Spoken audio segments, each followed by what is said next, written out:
Hello and welcome everyone to an engaging webinar where we'll chat about collaborative leadership. Before I introduce my guests, I want to say thank you to everyone who is in the virtual room with us today. We have folks from Pittsburgh, from Florida Atlantic, from Tennessee and Calgary, UK, Boston, and many more places. So thanks so much for engaging in the chat already. And I encourage you to do so throughout this next hour that we have together. We have opportunities for you throughout this time we have together to not only engage in the chat, but ask questions of our expert panelists and shout out in polls and Slido. So we've got a few different activities for you. We hope you'll engage throughout. So a couple of little bits of housekeeping before we get going. Please feel free at any time during the webinar or after to click on the call to action button to learn more about the collaborative leadership efforts being done by Study Group and Florida Atlantic. Some of the case studies you'll have a chance to download to learn more about what our special guests are about to share with you today. So without further ado, I'd love to introduce my friends and colleagues. So first up, we have Mihaela Metianu, the Assistant Provost for Global Engagement at Florida Atlantic University. And we're also joined by Alex Marston, Vice President of Partnership Development at Study Group. So during this time that we have together, we're going to talk about such things as operationalizing transparency and building trust. Ethical leadership will take center stage today in our discussion. As I said, we'll talk about case studies and insights, some leadership strategies, results, and rewards. So if there's something that we haven't talked about that you'd like to hear about, be sure and put it in the chat or ask a question. So, Mihaela, talk to us about collaborative leadership. Will you set the stage for us and open this up about what our discussion will entail today? Of course. So first, hello from Boca Raton, Florida. Here at Florida Atlantic University, we're only a mile and a half from the beach, and I always want to take the opportunity to brag about that. We're very fortunate in our location. On the screen, you see just a brief overview of information about our institution. We're a public higher education institution, one of 12 in the state of Florida, about 30,000 students, about to become Research One in fall 2025. We serve a variety of students, including about 1,700 international students. And now I would like to turn it over to Alex to say a few things about Study Group. And to set the stage for the two of us and our organizations, we have been in partnership for about 2 or 3 years. We have had several cohorts of students enroll as a result of this partnership.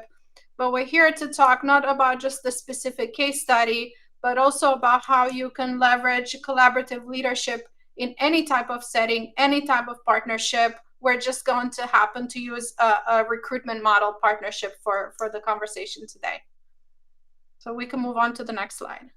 Thank you, Mihaela. And good afternoon, good evening, good morning, and very early good morning to some of you I can see today. Really appreciate you all being on this webinar. And Mihaela, Mo, and myself are really looking forward to this discussion. Before we get into the meat of the discussion and talking about those strategies and actions, just for those of you that don't know who Study Group is, as well as partnering with Florida Atlantic, we're an international education organization that have been working for over 30 years, supporting international students to achieve those their overseas education goals. In that time, we've supported over 100,000 students into programs in a mix of direct admit, pathway, and online taught programs. In the latter two of which we've actually got over 500 academic programs created and taught by Study Group staff. How we recruit the students, as many of you I think on this call will be familiar, it's through a lot of in-market work. We have 500 staff across our recruitment, admissions, and marketing based around the world, supporting over 3,500 agents who are helping those students to achieve their international study goals. From a North America context, we work with 11 partners here, including Florida Atlantic here in the US. So that's the high-level view of Study Group, and now we're keen to get into what this webinar is all about. Okay, so now's the time to take out your phone, unless you're already on your phone. If you're watching this from your PC, your laptop, you can take out your phone and go on slido.com. The entrance code is listed up there, 3119144. On the Slido, we have a poll for you. What does collaborative leadership mean to you? The link to the Slido is also in the chat. Thanks so much to my colleague Kim for popping that up there. So you can either click on the link or log into it from your phone or laptop. So what does collaborative leadership mean to you? We hear that term often. We also hear terms very similar to that: shared leadership, distributed leadership, collective leadership. So when you hear collaborative leadership, what are some of the first things that come to mind? Let's get a little word cloud going. And if for some reason you can't access the Slido, no worries. You can feel free to enter your comments in the chat. If you can put it in the Slido, even better though, because we want to create a word cloud so we can get a visual representation of what some of those key pieces that rise to the top when you hear the term collective leadership. Looking at the folks here in the chat room, I see we have many leaders with us today. So we know that leadership can look different in different organizations and with different leadership styles. So what are some of those things that really resonate with you around collective leadership? Okay, all right, so we've got an answer in the chat.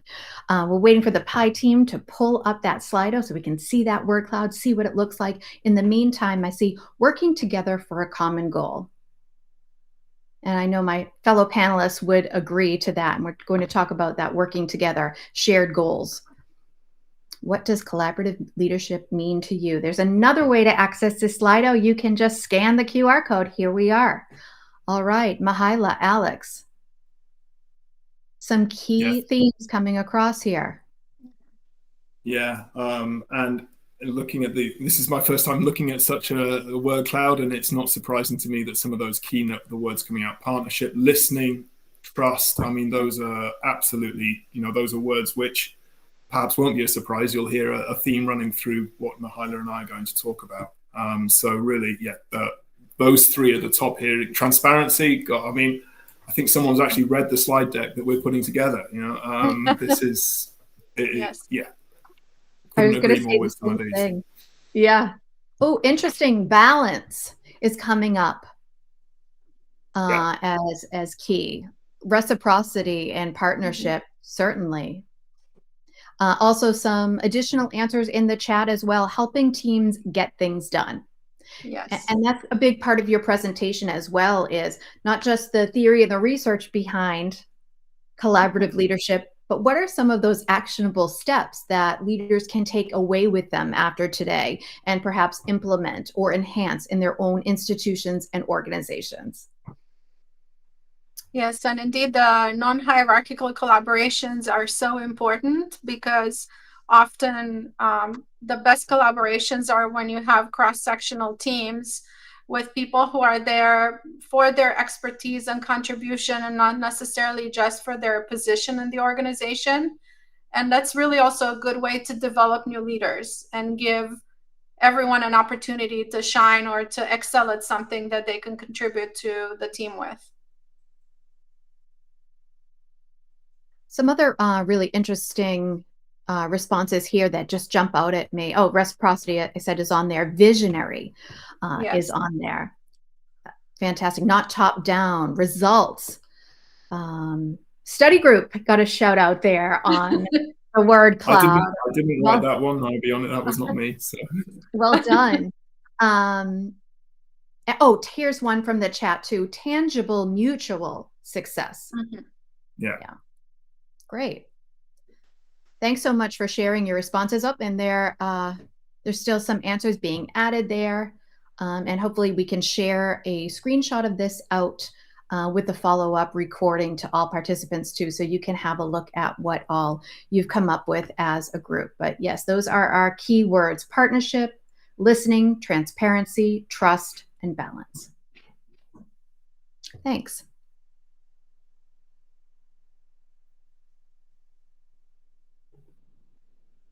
Okay. All right. So Why are we here, Alex?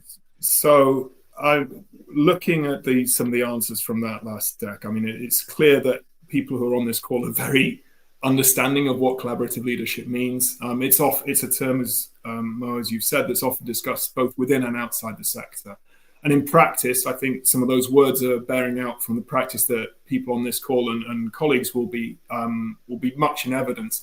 But particularly when we're looking at global stakeholders, whether that's institution to institution, third party service providers, government affiliated organizations, and certainly, last but not least, students and families who are looking for that international education experience. What we found, though, and I think is increasingly talked about in our sector, is that it's sometimes harder to see that collaborative leadership approach within our own organizations, whether that's because the nature of the institution or the organization and the silos that can sometimes manifest, whether it's how international students, particularly in the North America space, are sometimes the management of those within an institution can be spread across multiple departments or faculties, or there's a variety of reasons to why that could provoke a challenge. So knowing that that's an ongoing discussion, what we thought today is what we would like to discuss is how can we address those challenges and offer practical insight and action. And from that, using Florida Atlantic's approach that they've had over the last few years, and the inclusion of study group within that approach and the partnership that we've had. So setting the stage really for looking at a bit of a deep dive into Florida Atlantic. What have we done in terms of collaborative leadership over the last few years? Before we get into that, I have to note the photo there, and someone else has picked up on it as well. Sea turtle research at FAU, Mihaela? Yes. Yes, we actually have a place called Gumbo Limbo, which is one of the places where we take international students to on mini trips, but it's really kind of a research lab / opportunity for the local community or visitors to see what goes on in terms of research. Sea turtles is a big one there. And one of my dreams is still to see sea turtles, coming out of their eggshells, but I haven't gotten there yet. So yes, definitely. Thanks so much. All right. So experts in marine science and oceanography, on to the next poll question. So here on the Crowdcast app, we're going to ask you, how frequently are you seeing collaborative leadership used effectively in your workplace? And that will help us frame the rest of the conversation today. Very frequently, 1, all the way up to number 4, which is no, never at all. So if you can please log into that poll and let us know 1 through 4. How frequently are you seeing collaborative leadership used effectively in your workplace? And the poll is to your right by clicking the question icon.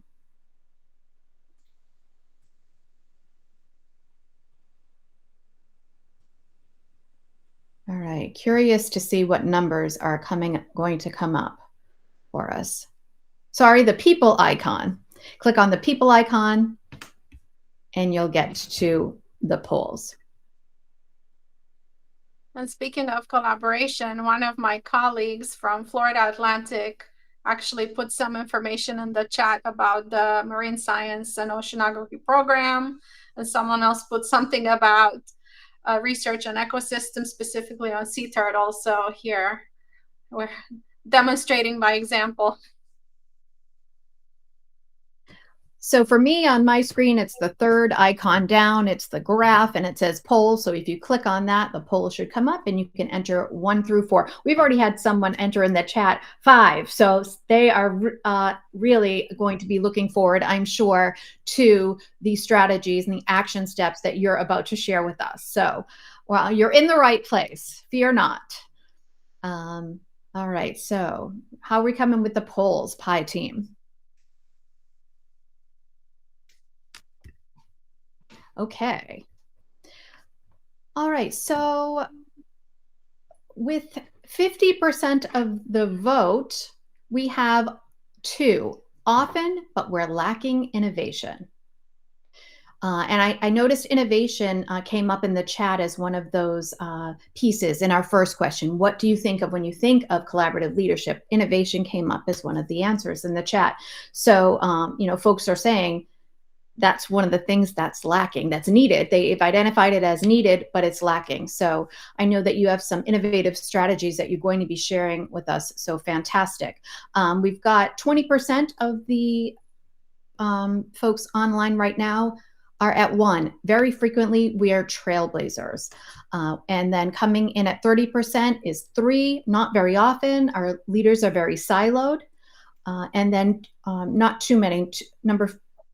The last one, number 4, at 2 votes with 5% is never, not at all. All right, so the majority is number 2. So that's great to know what it looks like in your organizations, in your institutions. Now we're going to find out what it looks like for this partnership between Study Group and Florida Atlantic University. Next slide, thanks. All right, so I'm happy to chat about this, and Alex, feel free to contribute as needed.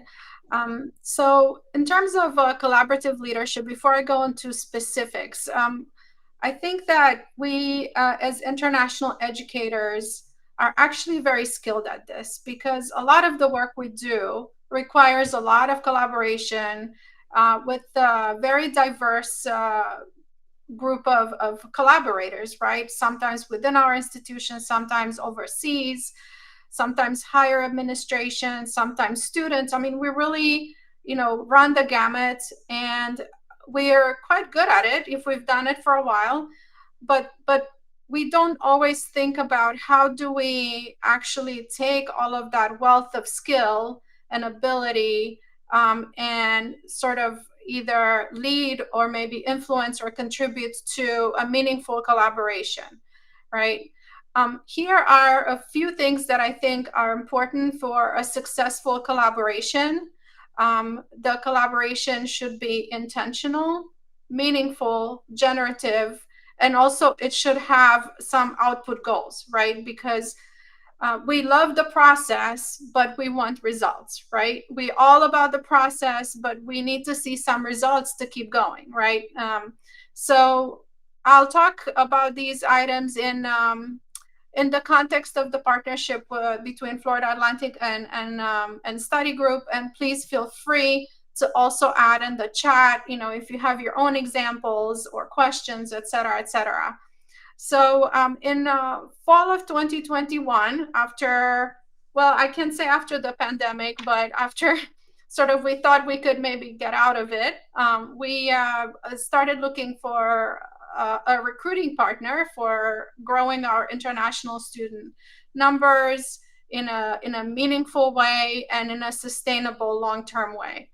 And we identified Study Group as a potential partner, reached out, and they fortunately responded.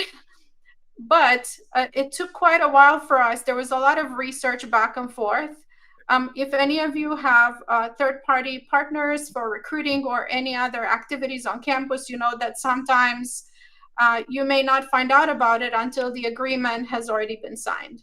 And that's one way to do it. And then you have to kind of figure out how to get things done from there. At Florida Atlantic, we didn't do it that way. We did it, I think, in the best possible way, which was on both sides, we did a lot of research about each other. We had many conversations. At Florida Atlantic, we involved many departments, academic leaders, to make sure that they were also interested in the same goals, that they saw the same vision, or that we could find ways to really implement this partnership at Florida Atlantic. So there was a lot of intentionality behind it. We then identified that we had some programs and areas of study where absolutely we could have a win-win collaboration between Florida Atlantic and Study Group. And we proceeded very specifically in working with promoting our programs in engineering and computer science. So not the whole of Florida Atlantic at the graduate level, just very select programs. And then at the undergraduate level, it was more general. that helped us to really focus, right? It helped us to focus on what we wanted to accomplish. The other thing that was important for us is to have a meaningful partnership. Okay, if you have something that is valued on both sides, right, you're going to be more willing to go to work, right? Because this is not easy, right? Nothing worth doing is really easy. It takes, it can be frustrating at times. It can be very rewarding at times, exhilarating. You run the gamut of emotions, you have doubts along the way. But if you know that in the end it's going to have a good result, then you keep going for it. And the other one is generative or maybe regenerative, right? You have to be able to not just generate new outcomes, but generate ideas, be innovative, right? That's one thing that we saw coming up several times already. Be able to go back to the drawing board, redo things, rethink things, and do that without fear, right? Because often the lack of innovation or creativity comes from the fact that we're afraid to try new things because we may fail, right? Failure is, we love success and we hate failure. So sometimes you do have to try things. Not everything that we did worked out perfectly, right? We, for example, had to tweak our admissions requirements, our processes several times. We still do, by the way, on an ongoing basis, right? We still meet every 2 weeks with some of the colleagues from study group. We still meet monthly after 3 years. It's not one and done. You have to keep at it consistently. And then you have to be able to see the results and then share in sort of the benefits of those results, right? You have to know, what is your output? What do we want to get out of it? Yes, we want to build capacity in some of our graduate programs in engineering and computer science.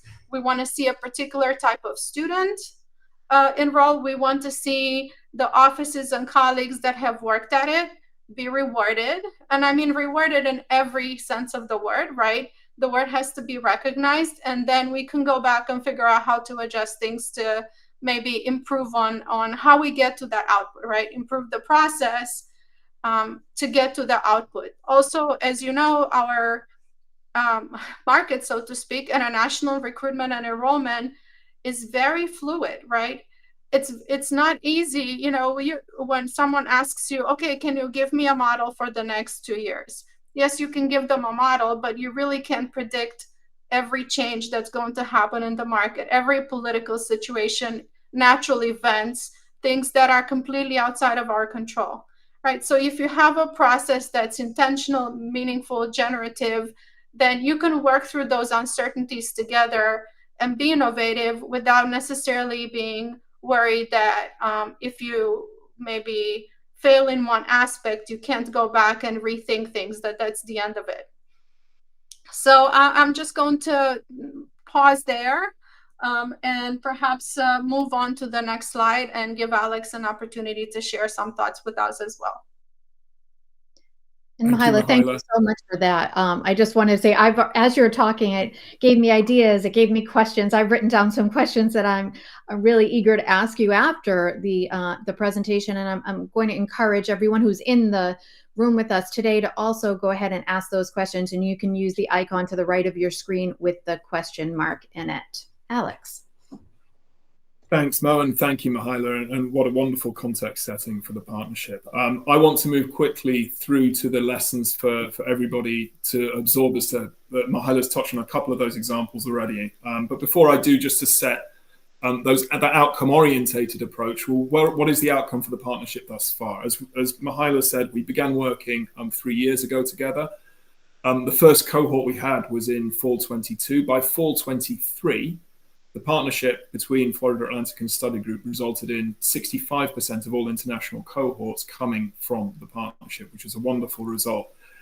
It's seen as a success. I think I can speak on behalf of both organizations that it's a success across the board in that regard, but not just because of the numbers, but because of that approach and the collaborative engagement. Mihaela's just touched on a couple of the very specific tangibles, the fortnight, the 2 weekly meetings we have on admissions side, the monthly check-ins we have at a senior leadership side.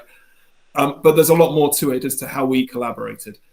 So where we're going to go now is looking at 7 key takeaway examples that we think make this partnership the success that it is, not just between Study Group and Florida Atlantic, but also within the organizations itself.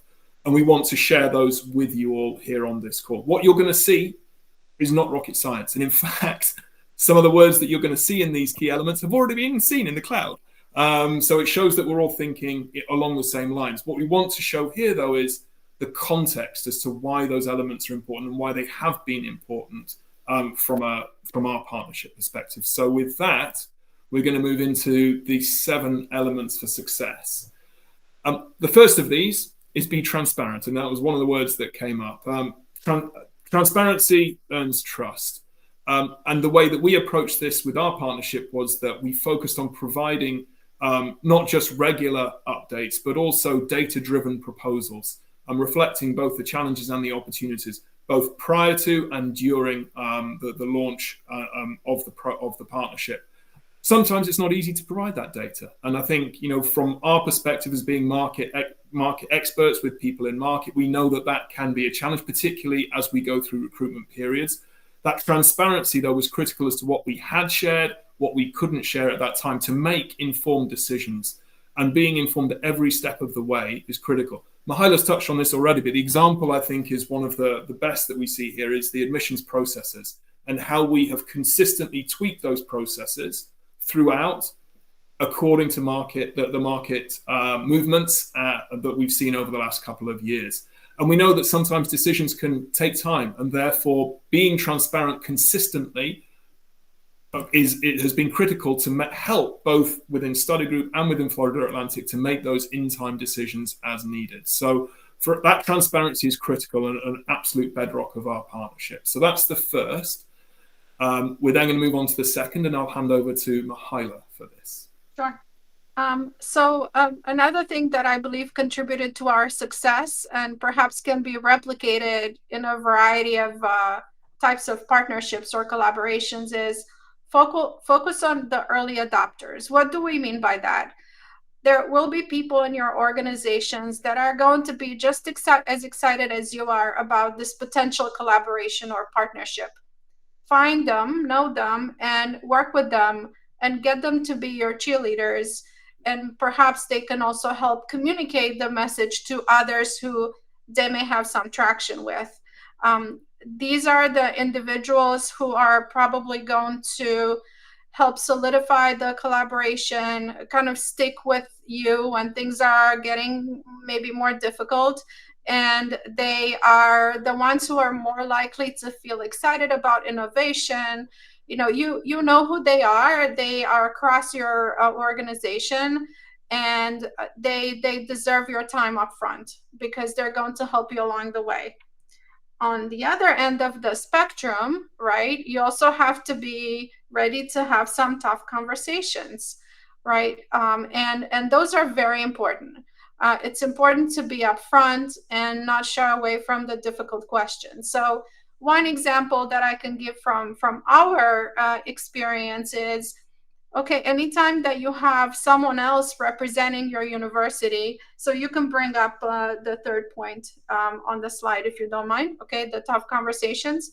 So anytime you work with someone outside of your organization, especially if you're a university, right, it's really important that everyone feels comfortable that this organization will represent you well and recruit the students that you want in your program, right?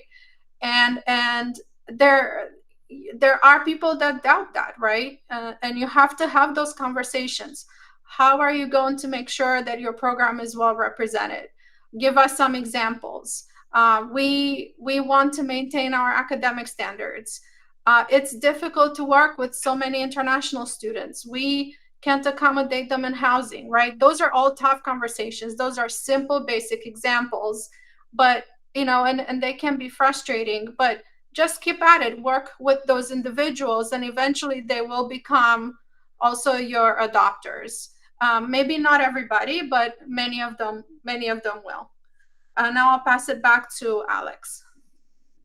Thank you, Mihaela. And then the fourth element, which was critical for our success here, was investing in resources. And I think for the message to any organization or institution that is looking to make a step change in international recruitment, student recruitment, it's not going to come without doing anything different. I think the key here is, though, that it wasn't just about making an investment, it was how we make the investment and that collaborative approach. So the way that we looked at starting out was, look, what are the key areas in which we require that investment?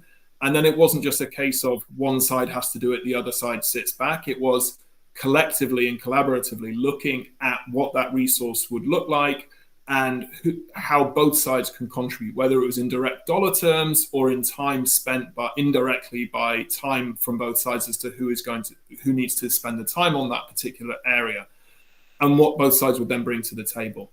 An example for this as to how this really bore fruit, there's actually two here. We look at the admissions functions from the start of the application right through to the student arriving on campus, and providing all of that documentation for them to start in time. And also the second is in-market activity, both the pre and post launches, and doing things together and investing that time and money, quite frankly, into making sure we were making as big a bang as possible when promoting Florida Atlantic. And with that, I'll pass back to Mihaela. Thank you, Alex. Also, it's been important for us, and I'm sure many of you can relate to this, is you have to remain continuously engaged and maintain momentum. So building that excitement and the initial conversations and the collaborations initially is very important. But remember that all of our colleagues have many things on their plate, not just our project or our collaboration, or people change roles, and we may have new individuals that we have to engage. So we have to continuously keep the conversation. It's like rebooting your computer, right? You have to be able to restart, remind individuals of what it is that we're working on together. In this case, for example, we in addition to all of those ongoing meetings that we discussed, we also have once a term larger meetings where we really invite department chairs, we invite students, we invite individuals from the financial services, from other areas of the university, to re-engage them and kind of gauge how are things going from their perspective, right? Because from my perspective, they're going great, but I am not in the classroom with the students. I may not be aware of everything that is going on and the challenges that they may be facing in working with a larger number of international students in this case, right? Or maybe how are they able to accommodate, or how are they able to discuss things like academic integrity? We need to kind of keep that momentum going and stay engaged with all of our different stakeholders. And now I will pass it back to Alex for some more of his thoughts. Yeah, and thank you, Mihaela. And academic integrity, institutional integrity, is very much at the heart of some of the sixth element, the adopting the spirit of compromise. As I think is very clear to you all now, we have constant discussions between both study group and Florida Atlantic across a range of points and areas within the partnership. And quite often, both sides are coming with slightly different perspectives when we start those discussions. I think what is clear is that, and I will use what somebody put on the word cloud, or I think several people put on the word cloud, listening is a critical part to collaborative leadership. And that spirit of compromise, the listening, is such an important part. And without wanting to raise ourselves up too much, but I do think the element between both organizations, the listening, is critical here. Striking the balance between in-market opportunity and then that academic institutional integrity, critical to all of those discussions. Our North Star always is the student success. And I think that informs and helps when we're looking at any topics for discussion, where there is at the beginning of it a slightly different perspective. Mihaela's talked of one example already, I'll reiterate it here, looking at those localized entry requirements for particular source markets and what they could mean to be, and how we get to a point where both sides feel comfortable that we're striking that right balance between the opportunity and making sure that student success and the academic integrity remains intact. So that's our six, and now leading you up to the final one, Mihaela, back to you. Yes, this is really hard to do because we do want to do everything everywhere all at once, just like the movie says.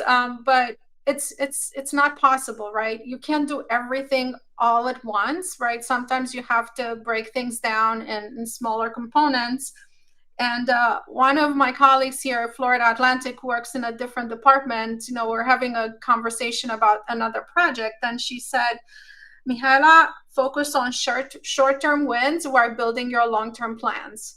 And that really stuck with me, right? So you have to have some short-term deliverables to keep everyone going, right?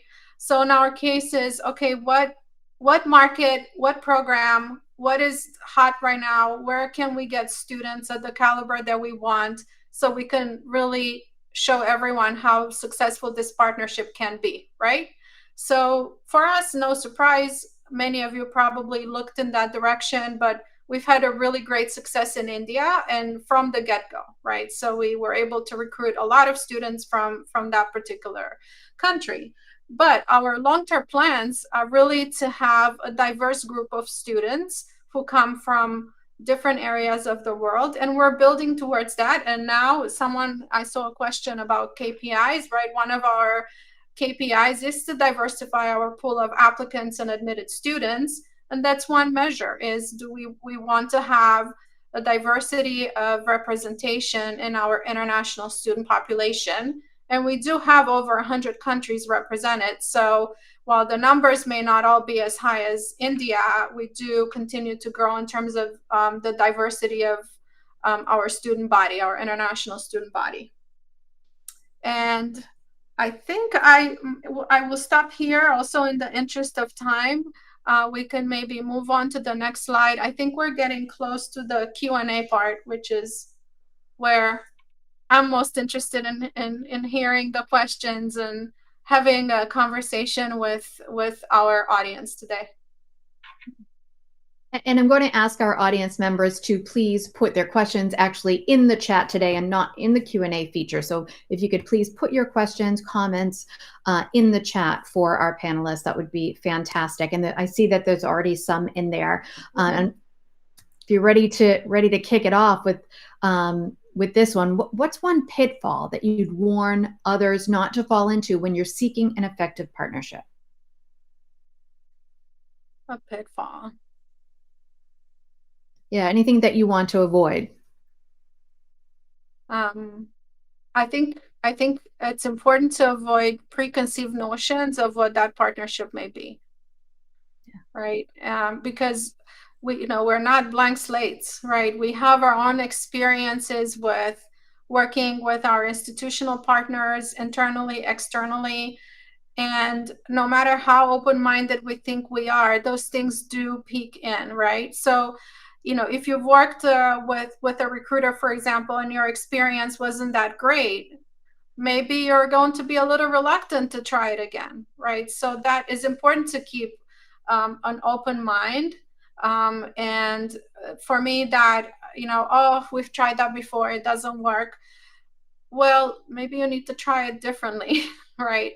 And that I think that's it sounds very simple, but we all fall into that, and it's important to try and just be aware of our own biases or whatever our previous experiences were and stay open-minded. Yeah, I think from my side, I'll flip it around a little bit, but re-emphasizing one of the key elements here that from our perspective is making sure we have that the wider stakeholder engagement.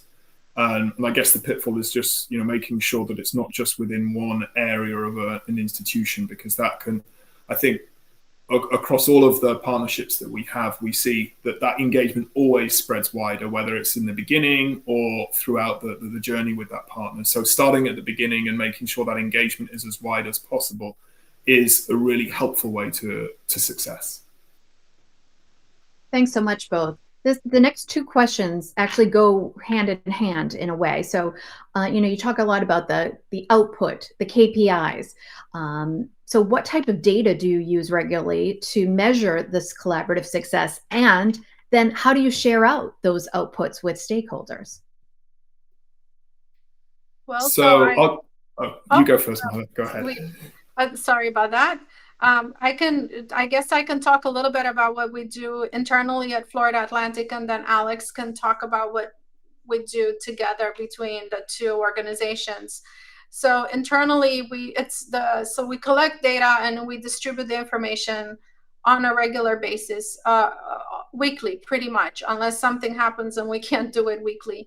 But every week there's a report that is prepared by one of my colleagues that has information about how many applications, the location, how many students have accepted, how many visas. We all celebrate when anybody gets a visa. Okay, and then also other concerns, like, are there concerns about housing? You know, what's coming up, right? Are there concerns about housing? What are students reporting? We also, now that we have a few cohorts, right, we're looking at, you know, how long does it take students to graduate, right? What is their academic performance? Are they applying for practical training? Are they securing jobs, right? So we started this in 22, so now we're at that point where we're seeing our master students, for example, graduating and going on to their next step. So it's really important to have data available, but you know, maybe not everybody reads the report every week, but occasionally someone will come back with a question, right? We've gotten into this habit of doing it on a regular basis. And maybe Alex can give some examples of how we work together on some of those KPIs and what study group delivers for us in terms of information on a regular basis. Yeah, and a lot of it is mirrored, I think. Thank you, Mihaela. From our perspective, we make sure that we're showing how pipeline works across each of the various stages. And there are so many stages that now are integral to looking at the success, whether it's an offer that's been issued, an application that's been accepted, a confirmed student, a student who's paid a commitment fee, and then the students who've got visas, and making sure each stage is then separated out. We do that on a frequent basis, far more frequently, as Mihaela's talked about, is having those weekly updates as to what that pipeline looks like. In particular, where it looks to the stage of where students are in the process, and if there are anything that is either stuck from a student perspective or from the partnership perspective in terms of getting that offer out. As we know, I think each year goes past, the speed and return to market, in particular some of the key markets where we see enrollment, speed is key. And having that transparency as to that data is critical, because sometimes things can get stuck, particularly when you're talking about volume, if you don't have sight of those reports. So having those regular report sessions go out is critical for us. Because at the end of the day, how we measure the success, not just in terms of enrollment, but also conversion, and making sure we're as effective and efficient as possible. A follow-up question to this, the questions about data and measuring output, is how do you realign collaboration when those outputs or the outcomes rather, or the goals change? That comes back to, that's a great question. I think that comes back to how that engagement piece. You know, I think let me talk about an example this year, I think, where we've seen a key market like India has shifted in terms of its patterns of recruitment into the US for a number of external factors, and how we realign looking at the engagement with that market and what that means for all of our partners is about constant communication. The data points are critical here, and this is a good example of where the data is not always forthcoming, because we're looking at data points which are coming from a myriad of sources, not always official, because it takes time for those to come through in terms of output of visas, in terms of applications being processed. But it's about constant communication for us to make sure that as long as we're keeping our partners informed, we can make those decisions. And with Florida Atlantic, that was exactly the case this year, as to looking at what happened in January and February, how we tweaked and realigned on the processes to ensure the success for fall this year. Mm-hmm. Yeah, so in terms of realigning the collaboration, some specific examples is we, after our initial graduate intake in the engineering and computer science, we decided to start with some additional programs from the College of Business. We identified 4. One of them is super successful. The other ones are building. But we also explored 3 graduate programs in the College of Science the feedback was that those would not necessarily attract a large number of international student applicants. It doesn't mean they're not valued, but that's not where we're going to put our marketing efforts into, right? Because that's not where we'll get the most results. And this is, we didn't just add the 3 programs, right? We had the conversation, and study group has more options than we do in terms of testing the market and getting the feedback in terms of what would be appealing to students from our sending countries. And so we decided that it's not the time to add resources in that area. And that doesn't always happen, right? Sometimes we just do things because someone thinks we should do them, and we know that it's not going to give results, but we're not always comfortable saying, you know what, no, this is not where we need to put our energy. We do have finite resources, time, money, staff, energy, right? So we have to be, sometimes you do have to come back and say, okay, this is not where we can put our energy into right now. In sort of a follow-up to that question, you talked earlier, Mihaela, about keeping the momentum. So, and we know that, things happen, you have to reschedule meetings, or, the semester ends, or people are away on holiday, et cetera. How do you, in between the times when you're gathering with these stakeholders and having these meetings with leadership, what are some ways, and this is for both of you, what are some ways to keep the momentum going, to keep the energy and the excitement about the initiatives going? I think delivering, so the hard data is great. The numbers always are compelling, but what I found that is really compelling is out the individual stories, right? So our students have done so well, some of them have gotten fantastic internships, they have assistantships on campus. We've had some stories that were more challenging, where we were trying to help students who are in a difficult situation, and then we had a positive outcome.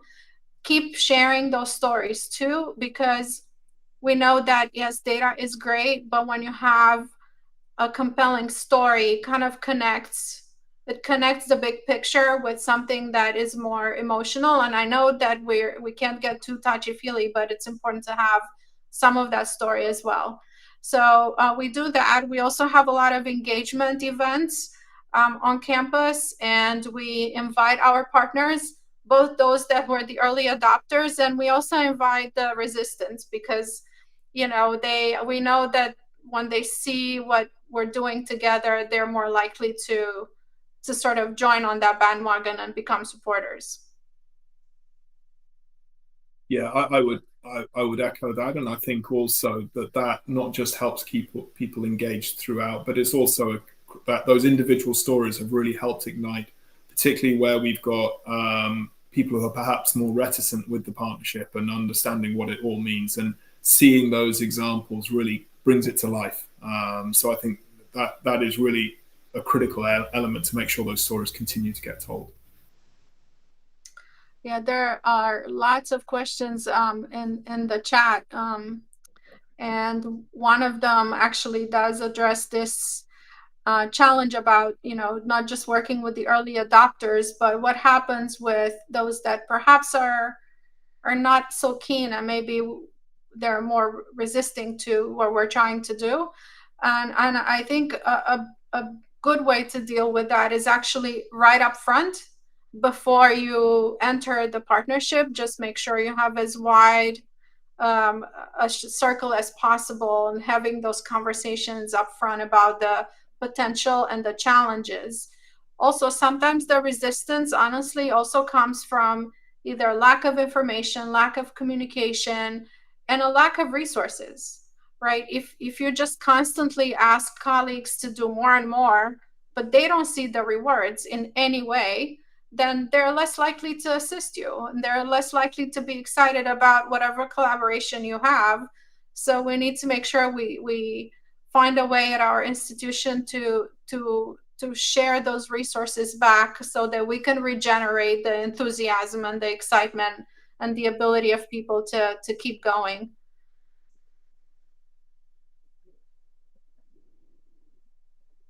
Yeah, I can see there's a question around marketing strategies and whether these are global campaigns specific to particular country markets and how to determine which market to target.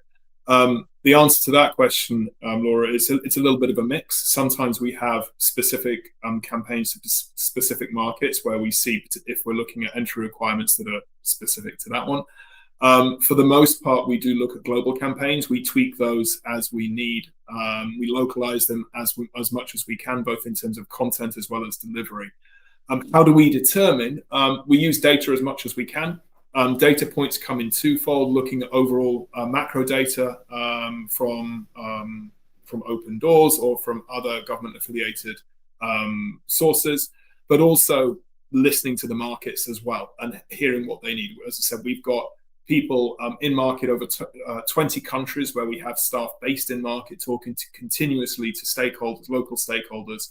And that's where we get a lot of our great sort of, anecdotal, but also data verifiable information as to where we need to go in some of these marketing campaigns. Mm-hmm. Yeah, another question that came through, and I'm sorry if we're skipping. They're coming through fast, so we're just gonna skip around a bit. But there is one from Helen about how do we think that international education looks different to other industries when it comes to the benefits of collaborative leadership. And I think this is one that makes me think a little bit about, we all kind of see things from our perspective, right? We're in our international education bubble, and we think this is what everybody should want to do, but it's not always the case, right? So it's important to find out, how do our private partners view higher education, international education? How do government officials, for example, perceive what it is that we're trying to do? What do visa officers think about when our students go to apply for visas and maybe they haven't heard of our institution, right? Or they wonder why should the student go to Florida Atlantic or any institution when they can go anywhere else, right? So I think that's not everyone from outside necessarily views international education or higher education in the same way.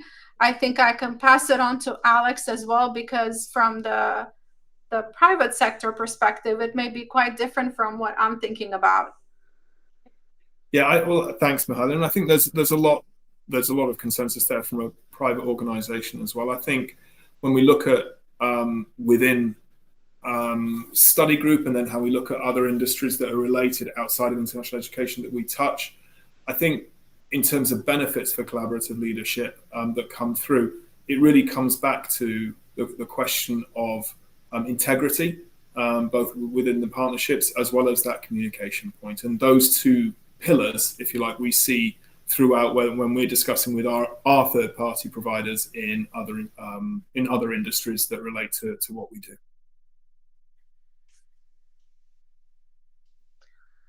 All right. I'm just looking at, I think, Mihaela, we may have lost Mo at this point. Yes, well, it's a live event, so that happens. Indeed. But anyway, I think that we can maybe just keep going through the questions. How do we see our collaborations evolving in the next few years? And, well, I feel like this is really the beginning. It's still a young partnership, only 2-3 years old. But still, it's quite robust from my perspective. And I do see us continuing to expand, not just the markets where we recruit students from, but the types of programs that we can offer, and perhaps other types of collaborations that go beyond just inbound student mobility. That's just one aspect of international education, and it's the one we're discussing today. But we definitely have many other aspects that we would like to explore together. Alex? Yeah, agreed. I think someone put in the word cloud innovation, and that's certainly integral to our partnership, as we move into sort of the next stage of it, beyond where we started out with the recruitment into certain programs, particularly at the graduate level.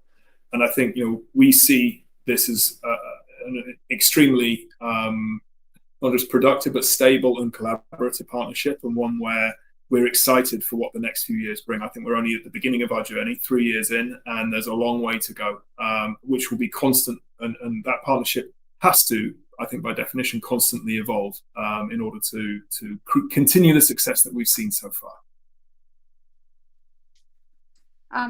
I assume we're at time at 2 p.m. So are we at time at 2 p.m.? We're so dependent on Maureen to keep us on track.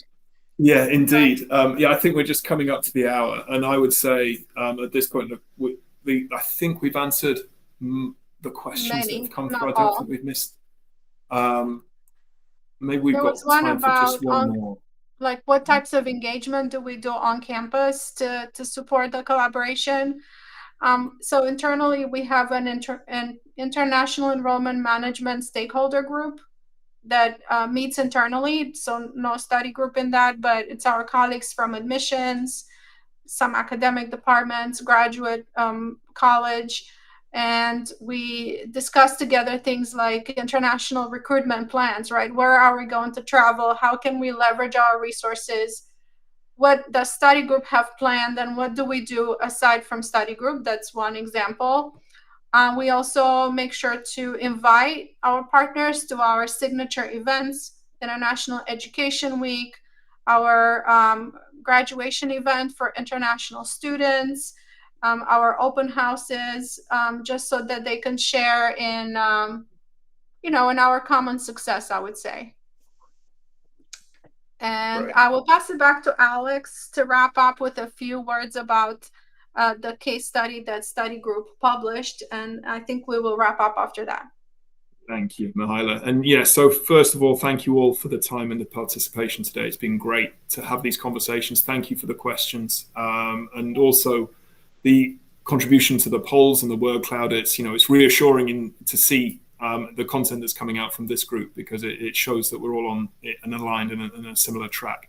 If you'd like to know a little bit more about what we've done, aside from hearing myself and Mihaela today, there is on the screen right now. If you're able to get your phone up to the screen, you can download the case study with the QR code.